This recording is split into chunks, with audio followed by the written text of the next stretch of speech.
السلام عليكم، ازيكم يا شباب؟ يا رب تكونوا بخير. اهلا بيكم طبعا في قناتي قناه كوره. لو انت اول مره تشوف القناه ما تنساش تشترك في القناه.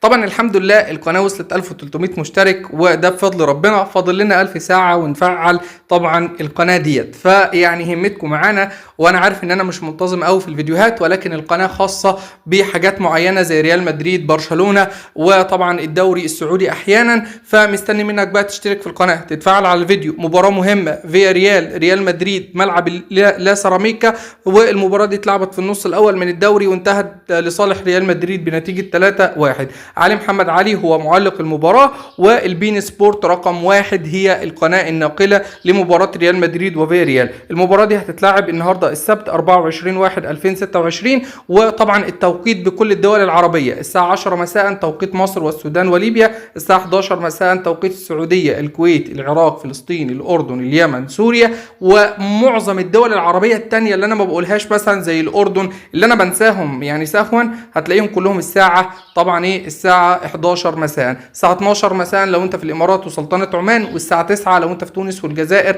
8 لو انت في المملكه المغربيه. مستني توقعك واشتراكك في القناه. سلام.